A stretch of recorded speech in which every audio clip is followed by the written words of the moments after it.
नमस्कार विद्यार्थी मित्रांनो, आज विज्ञान शाखेच्या विद्यार्थ्यांचा केमिस्ट्री या विषयाचा बोर्डाचा पेपर झालेला आहे.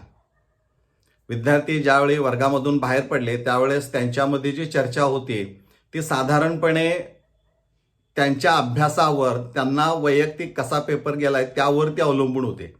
त्यामुळे विद्यार्थ्याच्या प्रतिक्रियेपेक्षा नेमकी प्रश्नपत्रिका कशी आहे त्याचं विश्लेषण करणं खूप महत्त्वाचं असणार आहे. काही भागांमध्ये आपण चर्चा करणार आहोत की नेमकं प्रश्नपत्रिका कशी असणारी आहे, सोपी अवघड आमच्या दृष्टिकोनातून ती कशी असणारी आहे आणि विद्यार्थ्याच्या दृष्टिकोनातून आपण पाहिलं आताच की त्याचा अभ्यास किती झाला आहे त्यावर ते डिपेंड करणार आहे. त्यामुळं तिथं फारसा आपण विचार करण्याचं काही कारण त्याच्यामध्ये नाही.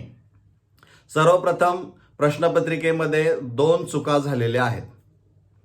एक चूक सेक्शन ए मध्ये question number 1 multiple choice question जो असणार आहे सेकंड त्यामध्ये झालेला आहे. The linkage present in lactose is असं म्हटलंय.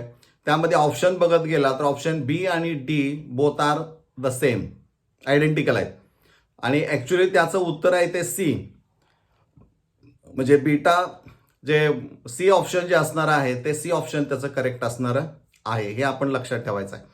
पण इथं 2 ऑप्शन ही सारखी असल्यामुळं कदाचित आज बोर्डाच्या मीटिंगमध्ये त्याला गुण द्यायचा की नाही यावर चर्चा झालेली असेल. माझ्या मते त्याला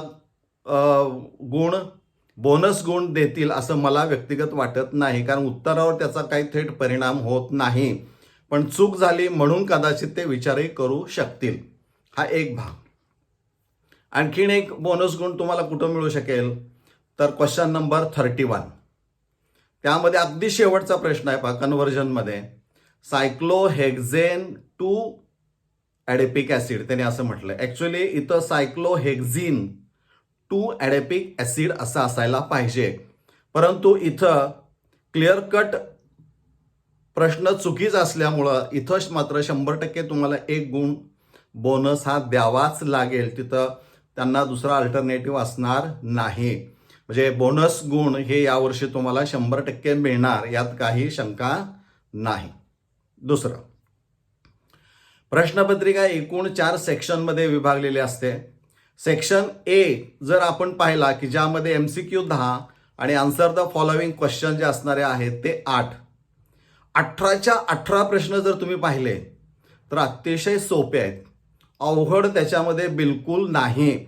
आणि त्यामुळं विद्यार्थ्यांना जो अवघड वाटणारा पार्ट होता की MCQ आणि आन्सर द फॉलोइंग तोच इतका सोपा असल्यामुळं पुढचे जे काही प्रश्न त्यांनी सोडवायला हाती घेतले असतील त्यावेळी तिथं फारसा त्यांना अडचणीचा भाग वाटला असणार नाही, कारण इथं खूप कमी वेळेमध्ये ते प्रश्न सोडवले गेले असणारे आहेत. म्हणजे न्यूमरिकल आहे पण ते देखील इतकं सोपं विचारलेलं आहे की त्यामुळं कुठेही फारशी अडचण त्याच्यामध्ये नाही. म्हणजे सेक्शन ए 18च्या 18 गुण हे मिळणं शक्य आहे असं माझं स्वतःचं मत आहे. सेक्शन बी एकूण विचारात जर घेतला तर त्यामध्ये जे प्रश्न आहेत ते प्रश्न खूप डिस्क्रिप्टिव्ह आहेत, म्हणजे 2-2 ओळीचे प्रश्न आहेत आणि 2-2 ओळीचे प्रश्न असल्यामुळं विद्यार्थ्यांना वाचायला वेळ लागणार आहे.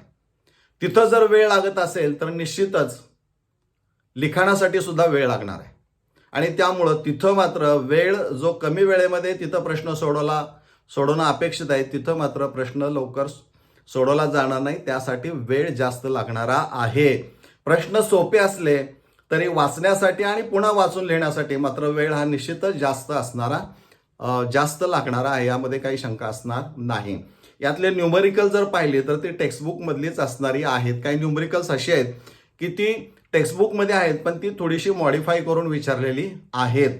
त्यामुळं ज्यांनी टेक्स्टबुकचा अभ्यास चांगला केलेला आहे विशेषतः न्यूमरिकलचा, त्या विद्यार्थ्यांना कुठेही अडचण येईल असं मला वाटत नाही. सेक्शन सी 3 मार्काला 1 प्रश्न असणार आहे. इथंही प्रश्नपत्रिका काढत असताना त्या पेपर सेटरनी त्या टीमनं अतिशय कौशल्य दाखवलेलं आहे की सेक्शन सी देखील जे काही प्रश्न असणारे आहेत 12च्या 12 प्रश्न हे एक चॅप्टरवर आधारित असणार आहेत. म्हणजे इथं कॉम्बिनेशन ऑफ 2 डिफरंट चॅप्टर्स हा प्रकार त्याच्यामध्ये ठेवलेला नाही, म्हणजे खरंच त्यांचं ते कौशल्य असणार आहे. परंतु आमचा विद्यार्थी सोडवत असताना त्याला काय अडचणी येतील का? कारण पुन्हा तिथं प्रश्न असा आहे की तिथंही प्रश्न वाचत असताना 2-2.5 ओळीमध्ये लिखाण आहे आणि त्यामुळं कदाचित तिथं पुन्हा वाचन प्रोसेससाठी वेळ लागतो आणि वाचन झाल्यानंतर पुन्हा तुम्हाला आणखीन लिखाणासाठी वेळ लागतो. त्यामुळं इथं जास्त वेळ लागण्याची शक्यता इथंही नाकारता येत नाही. यातले न्यूमरिकल सुद्धा जे असणारे आहेत ते सुद्धा टेक्स्टबुक मधलेच आहेत. त्यामुळं इथं फारशी अडचण नाही. सेक्शन डी मात्र कॉम्बिनेशन ऑफ 2 डिफरंट चॅप्टर्स आपल्याला पाहायला मिळतील आणि इथं 2 वेगळे चॅप्टर्स असल्यामुळं निश्चितच एका चॅप्टरमधून दुसऱ्या चॅप्टरमध्ये जात असताना उत्तर लिहित असताना विद्यार्थ्यांना माइंड सेटअप जो झालेला असतो तो निश्चित चेंज करावा लागतो. तो करणं किंवा तशा पद्धतीची सवय आणि सराव हा पूर्व परीक्षांच्या माध्यमातून निश्चित त्यांचा झालेला असणारा आहे. हे सगळ्यात महत्त्वाचं असणार आहे. म्हणजे overall question paper was not so difficult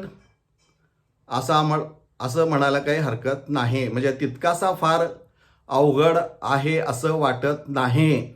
पण इथं अडचण काय, वाचायला वेळ लागतो आणि त्यामुळं लिहायला वेळ लागतो. त्यामुळं वाढीव वेळ जरी मिळाला असला तरी त्याचा फायदा फारसा झालेला असेल असं मला वाटत नाही. म्हणजे हे सगळ्यात महत्त्वाचं आहे. म्हणजे 4ही सेक्शनचं नेमकं ॲनालिसिस हे तुमच्या समोर मांडलेलं आहे. यश अकॅडमीच्या माध्यमातून यावर्षी भरपूर काही मटेरियल तुम्हाला पुरवलेलं आहे. त्यामधून अनेक प्रश्न असे आहेत की जे जसे तसे आपल्याला काही पाहायला मिळत आहेत. म्हणजे निश्चितच यश अकॅडमी कराड या यूट्यूब चॅनलवर ज्या विद्यार्थ्यांनी व्हिडिओ पाहून अभ्यास केला असेल त्यांना निश्चित त्याचा फायदा झालेला असणारा आहे. न्यूमरिकलच्या बाबतीमध्ये मी सूचना दिली होती की न्यूमरिकल्स हे तुम्हाला टेक्स्टबुकमधूनच करावे लागतील. त्यामुळे न्यूमरिकलचा मी उल्लेख दुसरा असा की वेगळं त्यासाठी काही केलेलं नाही, कारण फॉर्म्युले तुम्हाला करावे लागतील म्हणून एवढं मी सांगितलेलं होतं. त्यामुळे यश अकॅडमीच्या माध्यमातून निश्चितच यावर्षी 25 ते 30 गुणांचे प्रश्न हे या प्रश्नपत्रिकेमध्ये आलेले पाहायला मिळतात. कन्व्हर्जन असू दे किंवा MCQ तर मोस्टली बऱ्यापैकी विचारलेले आपल्याला पाहायला मिळतील. हा एक त्यातला महत्त्वाचा भाग आहे आणि त्यामुळं आजची प्रश्नपत्रिका ही फारशी अवघड आहे असं म्हणायला जागा नाही. पण विद्यार्थ्यांनी अभ्यास कसा केलेला आहे आणि प्रत्यक्ष लिखाण करत असताना त्याला किती आठवलेलं आहे आणि किती त्यांनी प्रश्नपत्रिका वाचून ते उत्तरं त्या उत्तरपत्रिकेमध्ये लिहिलेले आहेत त्यावर त्याचं यश किंवा मिळणारे गुण अवलंबून असणारे आहेत. आणि त्यामुळं विद्यार्थ्यांनी फारसा आता इथून पुढे विचार न करता पुढच्या विषयाचा अभ्यास करायला काही अडचण नाही. मला वाटतंय हे निश्चितच प्रश्नपत्रिका ही चांगली आहे. खूप चांगल्या लोकांनी मिळून प्रश्न सेट केलेले आहेत. MCQ खरं म्हणजे कौशल्य आहे की जिथं MCQ आणि आन्सर द फॉलोविंगचं जे टेन्शन असतं तेच टेन्शन या प्रश्नपत्रिकेनं कमी केलेलं आहे हे पाहायला मिळतं. म्हणजे ह्या पेपर सेटरचं कौतुक करणं हे खरंच मला क्रमप्राप्त वाटतं आणि ते करणं गरजेचं आहे. पुन्हा एकदा हे विश्लेषण तुमच्या समोर मांडलेलं आहे. हे माझ्या दृष्टिकोनातून असणार आहे. प्रत्येक व्यक्तीच्या दृष्टिकोनातून हत्तीच्या दृष्टांतासारखं ते असू शकेल आणि असणारही आहे. त्यामुळं मतभेद हे यामध्ये होऊ शकतात. पण या पद्धतीनं या प्रश्नपत्रिकेचं विश्लेषण तुमच्या समोर मांडलेलं आहे. तुम्ही त्या दृष्टीनं बघायला काही हरकत नाही. धन्यवाद.